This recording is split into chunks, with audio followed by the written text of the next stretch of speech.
Belum, belum. Pasti diurus. Setiap sen uang rakyat akan kita jaga. Ya pemirsa, dugaan penggelapan dana MBG menguap di ruang publik. Lantas apa yang perlu dievaluasi agar anak-anak Indonesia mendapatkan gizi yang cukup dari program MBG? Kita sudah terhubung melalui sambungan daring bersama Kepala Badan Gizi Nasional. Sudah ada Prof. Dadan Hindayana serta kuasa hukum Mitra Dapur MBG di Kalibata, Bang Dana Harley. Selamat malam Bapak-Bapak sekalian. Malam Mbak Anissa. Malam. Baik, terima kasih sebelumnya sudah berkenan bergabung bersama kami di Berita Satu Utama. Saya yang pertama langsung saja ingin ke Prof. Dadan terlebih dahulu. Prof, dari kacamata Anda, sebetulnya bagaimana awal kasus ini mulai bergulir begitu ya? Kita dihadapkan, publik juga dikejutkan pada dua peristiwa yang penting begitu terkait MBG, terutama adalah seperti yang berita tadi kita sudah simak begitu ya Prof. Ada dugaan penggelapan dana di Kalibata, kemudian juga kita tahu ini sempat mencuat juga adanya keracunan di Cianjur begitu ya. Sebagai pembuka, respon awal dari Kepala Badan Gizi Nasional terhadap dua kejadian ini seperti apa Prof. Dadan?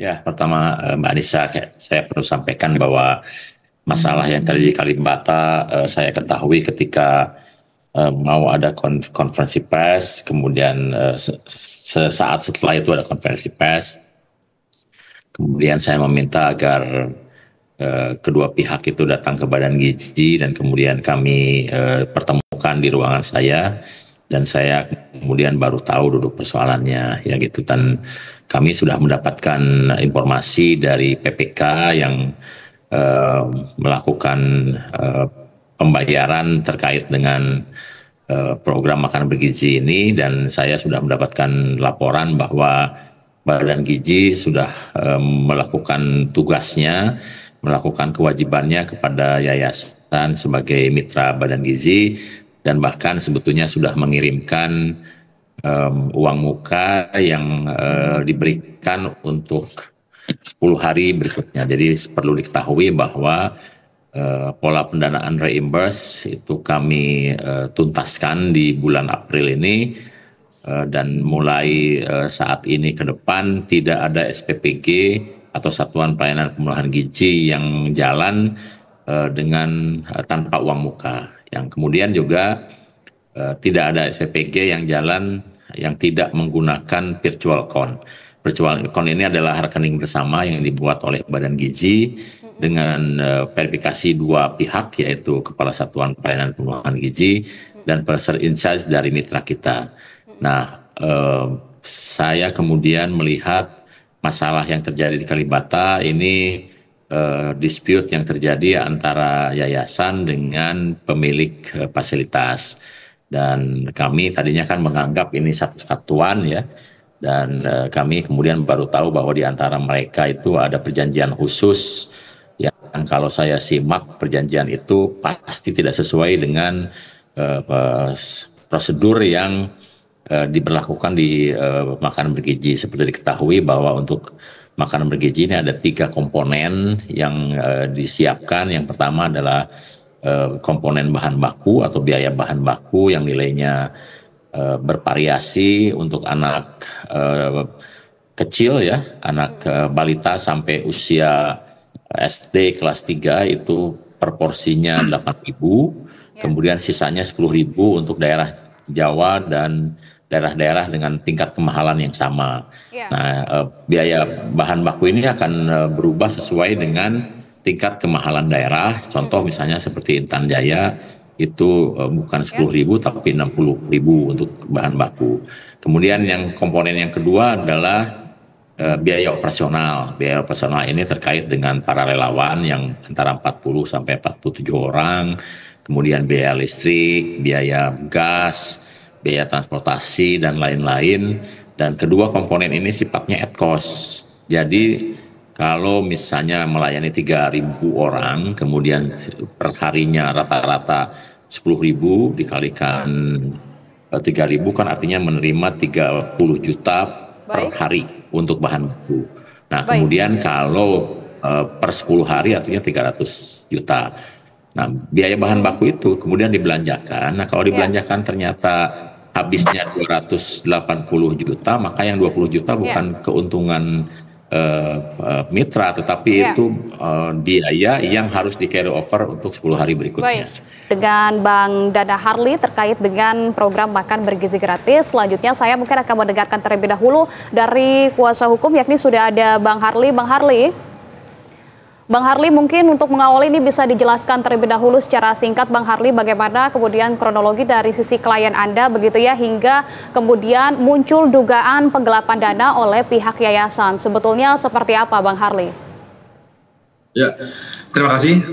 Pertama-tama, Prof. Dadan, saya mengucapkan terima kasih karena kemarin juga sudah memediasi, dan juga saya ucapkan terima kasih juga Pak Dadan terhadap statement tadi, perjanjiannya tidak sesuai. Jadi memang itu dari rasa keadilan pun tidak sesuai, dan ternyata dari bagian pun melihat ini memang tidak sesuai dengan prosedur. Itu yang pertama. Nah, kronologi singkatnya, jadi klien kita ini kan berkontrak dengan pihak yayasan, itu diiming-imingi untuk ikut program MBG dengan 15.000 per porsi.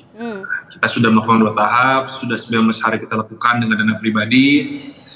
Nah, di tengah jalan dari pihak yayasan memberitahu bahwa ternyata ada perbedaan harga yang 13.000, ada yang 13.000 dan ada yang 15.000. Dan ironisnya dari 13.000 dan 15.000 itu masih dipotong 2.500. Jadi yang 13.000 menjadi 10.500 dan yang 15.000 menjadi 12.500. Nah, itulah yang pertama kita masalahkan. Lalu yang kedua yang kita masalahkan ini, dan memang betul pada saat saya sangat sepakat, dari bagian sudah mencairkan ke yayasan. Namun sampai saat ini, sampai live ini, kami belum menerima dari yayasan. Itu yang pertama. Lalu padahal juga tadi sudah sampaikan bahwa telah disiapkan dana untuk 10 hari ke depan. Namun sangat disayangkannya dari hari Kamis kemarin, dapur kami ini masih jalan dengan dana pribadi. Nah, saya juga kurang paham bagaimana mekanismenya, tapi saya harap permasalahan ini bisa selesai. Yang kedua, saya harap juga yayasan-yayasan satu yang tidak sesuai dengan kriteria dan juga sudah melakukan dugaan tindak pidana seperti ini dapat ditindak tegas oleh pihak BGN.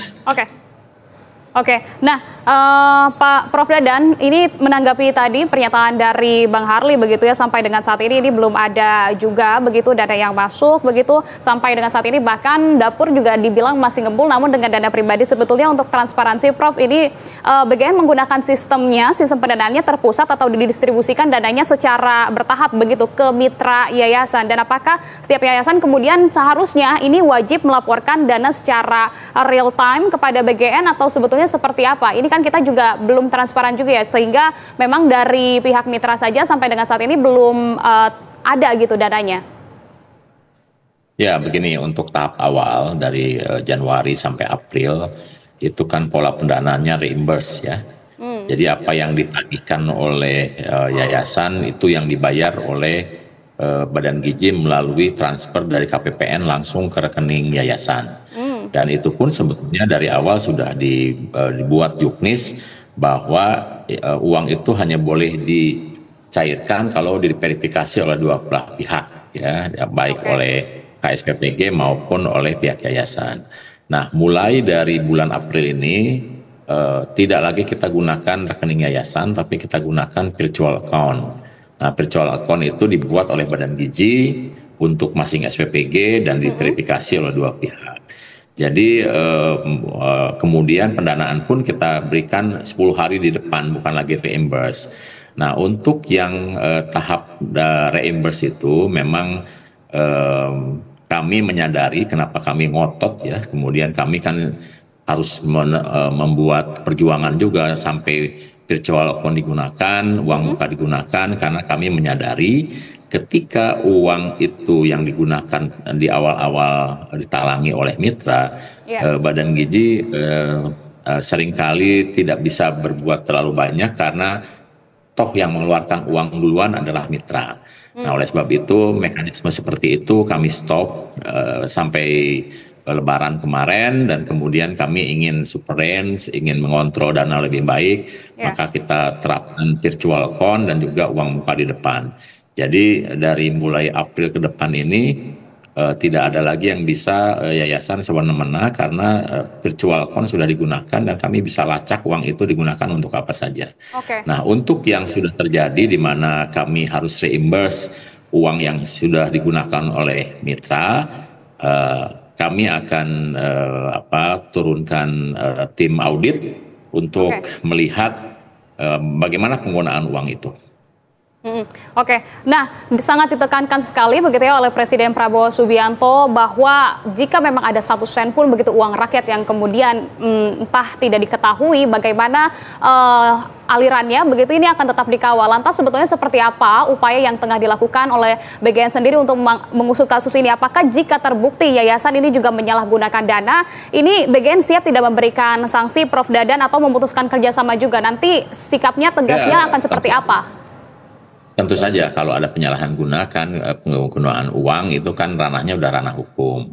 Jadi biarkan aparat hukum yang bertindak terkait dengan itu, terkait dengan yayasan sendiri. Kami kan di BGN memiliki mekanisme per 10 hari. Jadi 10 hari pihak mitra dengan kepala SPPG mengajukan proposal untuk didanai, kemudian kami danai. Kalau ada penyalahgunaan, kami bisa mengganti yayasan itu per 10 hari. Ya, kalau dia memang tidak melaksanakan tugas dengan baik. Prof, artinya kalau dari kasus yang ada di Kalibata ini sebenarnya celahnya tuh ada di mana, Prof? Apakah dalam tata kelola dari kolega dari program MBG sendiri, ataukah memang ada dari kurang memverifikasi atau audit internalnya yang seperti ditemukan, ada temuan apa itu, Prof? Ya begini, kan mitra yang sudah bermitra dengan kami artinya sudah lolos verifikasi, ya kan, fasilitasnya baik, kemudian kelengkapan administrasinya cukup, dan kemudian mereka melaksanakan program. Dan kami berpikir di awal bahwa pemilik fasilitas dengan yayasan ini satu kesatuan. Nah, sekarang kami baru tahu bahwa mereka itu adalah semacam bermitra gitu untuk menyelenggarakan program makan bergizi. Dan perjanjian di antara mereka memang kan kami tidak ketahui di awal, dan sekarang kami bisa lihat bahwa perjanjian itu sebetulnya tidak sesuai juga dengan apa yang digariskan oleh Badan Gizi. Nah, sekarang untuk dengan kasus yang ada itu di mitra.bgn.go.id kami sudah menambahkan opsi di mana kalau ada yayasan yang mendaftar, kami akan tanyakan apakah fasilitas yang dimiliki itu adalah milik sendiri atau bermitra dengan pihak lain. Kalau bermitra dengan pihak lain, maka perjanjian yang sudah ada harus dibuat. Itu yang pertama. Yang kedua, kemudian kami menyadari bahwa di lapangan ini sudah mulai ada isu rebutan yayasan antara yayasan untuk memperebutkan pemilik fasilitas. Nah, oleh sebab itu kami kemudian batasi juga sekarang bahwa yayasan itu maksimal hanya boleh mengelola 10 satuan pelayanan pemenuhan gizi untuk di provinsi yang sama dan 5 satuan pelayanan pemenuhan gizi untuk provinsi yang berbeda, kecuali untuk yayasan yang berafiliasi dengan institusi resmi, contohnya misalnya Eka Bayangkari yang seluruh Indonesia hanya satu yayasan. Dan kalau ada terjadi apapun, kami kan sangat mudah berkoordinasi dengan ketua dewan pembinanya. Namun demikian, meskipun satu yayasan, ketika dia mengelola satuan pelayanan pemenuhan gizi di berbagai daerah, rekening yang digunakannya tetap virtual account per satuan pelayanan pemenuhan gizi dan tidak menggunakan rekening yayasan, tapi menggunakan virtual account yang dibuat oleh Badan Gizi yang diverifikasi oleh Kepala Satuan Pelayanan Pemenuhan Gizi dan person in charge dari yayasan yang bersangkutan di setiap satuan pelayanan pemenuhan gizi. Itu mekanisme yang kami kembangkan sekarang, sehingga penggunaan uang akan lebih terkontrol dan berharap bahwa perencanaan, pembelian dan lain-lain penggunaan uang itu merupakan kombinasi antara dua pihak, satu Badan Gizi, satu mitra. Nah, kalau ternyata mereka tidak saling kontrol dan berkoalisi, nanti yang kami turunkan adalah aparat penegak hukum. Baik.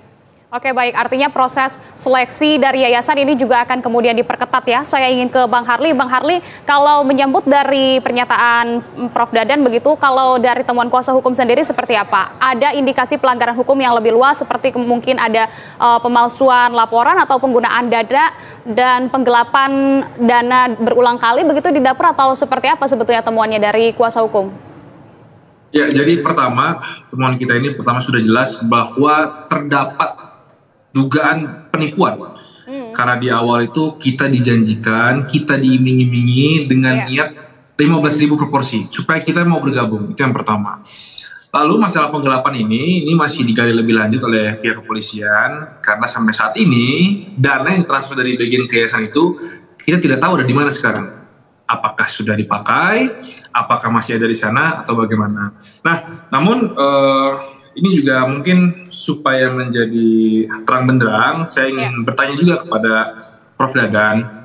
Prof. Dadan izin, saat ini kan klien kami kebetulan masih menggunakan dana pribadi. Kiranya sampai kapan klien kami harus seperti ini terus? Karena di satu sisi memang betul dari bagian sudah menyediakan dana, dari bagian sudah melaksanakan tugasnya. Namun kan pada fakta di lapangan ini klien kami masih berjalan sendiri. Nah, sampai kapan klien kami harus menggunakan uang pribadinya? Ditakutkan nanti ketika kita sudah tidak mampu lagi, kita tidak bisa beroperasi lagi. Seperti itu. Oke, Prof, silahkan ditanggapi, dan nanti Prof sebelum meninggalkan dialog ini mungkin evaluasi ke depan untuk kemudian agar kejadian seperti ini juga tidak terulang kembali. Seperti apa, Prof Dadan? Silahkan ditanggapi terlebih dahulu dari Bang Harley.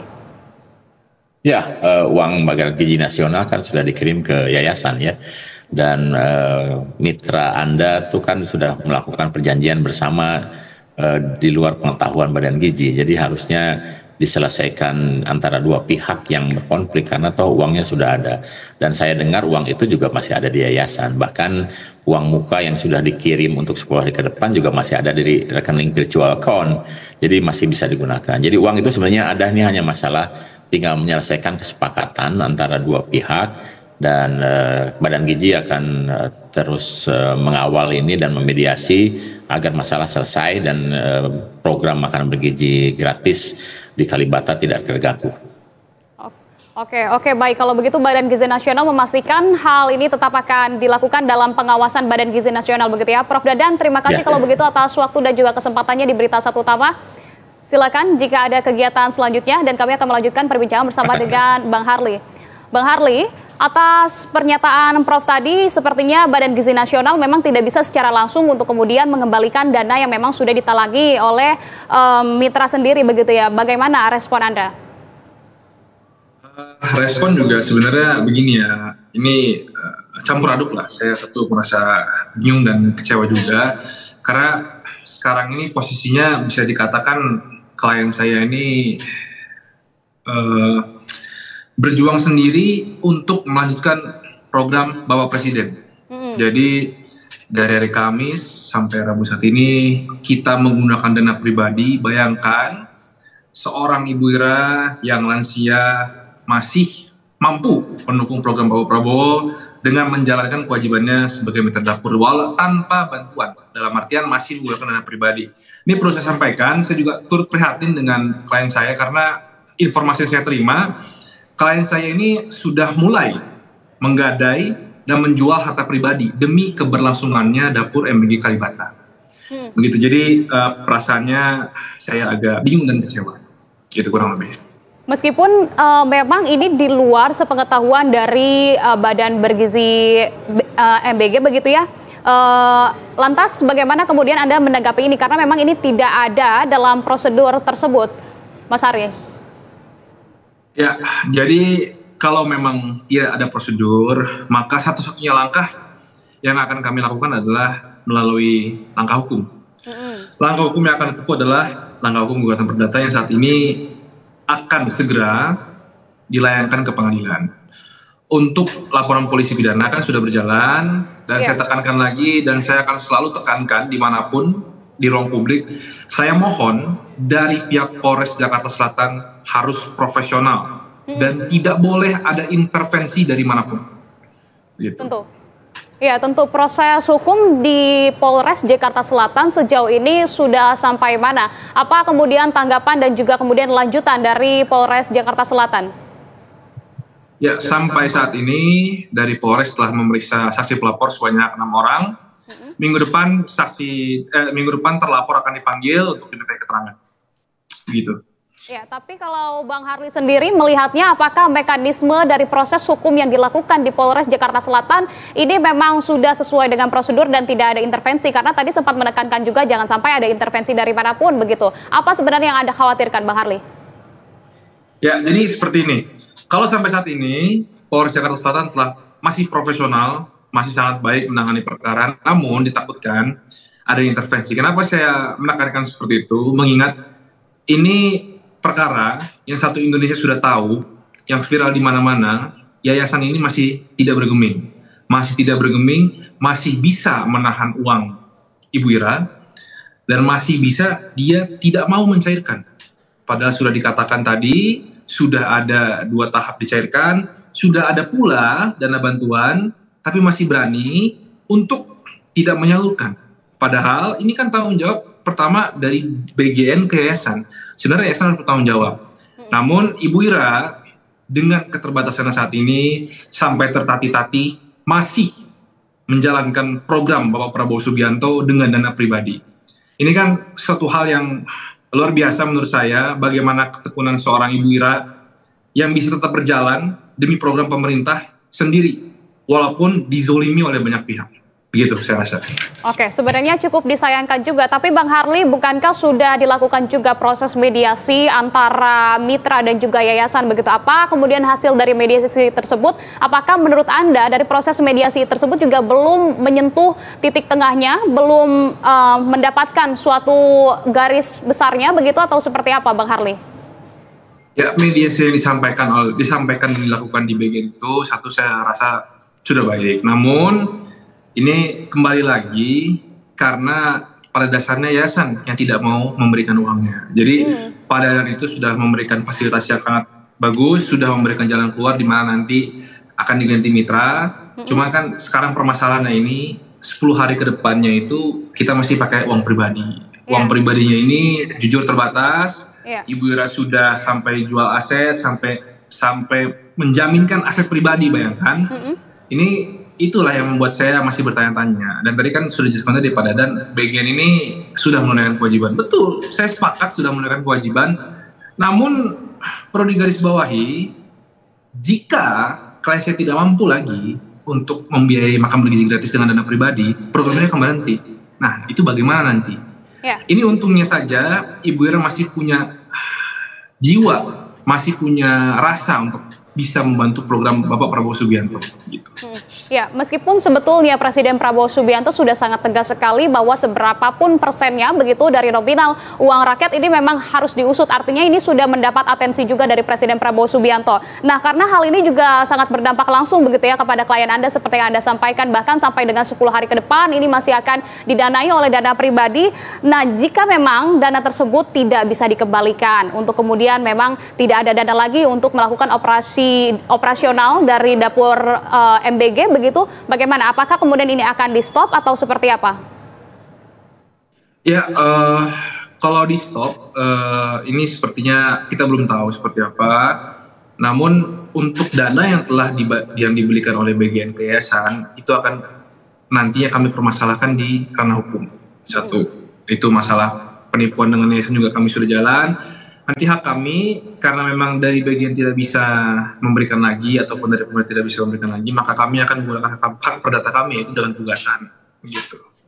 Ya, artinya harapan Anda dan juga klien Anda memang dari dana pribadi yang sudah dikucurkan begitu ini dapat kembali dikembalikan, terutama adalah dana yang kita bisa bilang mandet di yayasan begitu ya, dan ada campur seharusnya begitu ini tetap dinaungi dari BGN itu sendiri begitu ya, tidak melepas tangan seakan-akan jika memang dana tersebut sudah disalurkan ke yayasan kemudian selesai saja tugas dari BGN. Anda masih mengharapkan bahwa ini tetap dikawal oleh BGN begitu, Bang Harli? Harapan tentu ada, tapi saya tidak bisa menaruh harapan besar. Harapan pasti ada, tapi kita tetap akan ajukan mekanisme gugatan, gitu kurang lebih. Oke, mekanisme gugatan tetap dilakukan. Bang Harli, terakhir, apakah dalam waktu dekat ini akan dilakukan koordinasi lagi dengan BGN ataupun nanti ada mediasi kembali dengan pihak yayasan? Atau mungkin terakhir juga Anda bisa mengkoreksi bagaimana kemudian sistem yang sebaiknya dilakukan dalam hal ini? Kalau saya rasa sistem yang digaungkan oleh Prof. Dan dengan virtual account itu sudah bagus. Cuma yang paling penting sekarang ini mitranya harus benar-benar diseleksi. Oke. Itu yang pertama. Dan jangan sampai mitra yang sudah bermasalah masih ada dalam program makan bergizi gratis. Itu yang saya tekankan. Jangan sampai hal tersebut terjadi lagi. Cukup Bu Ira saja dari 1.709 SPPG yang mengalami hal ini. Jangan sampai ada pihak lain. Gitu. Oke, Anda sangat merasa kecewa dengan mitra yang tidak bertanggung jawab seperti ini, namun sistem yang dibuat oleh BGN begitu ini sudah cukup baik begitu ya. Bang Harli, kami harapkan kasus ini akan segera selesai dan kita kawal terus Bang Harli kasus ini sampai mendapatkan titik terang. Bang Harli, terima kasih atas waktu dan juga kesempatannya. Selamat malam. Selamat malam. Ya pemirsa,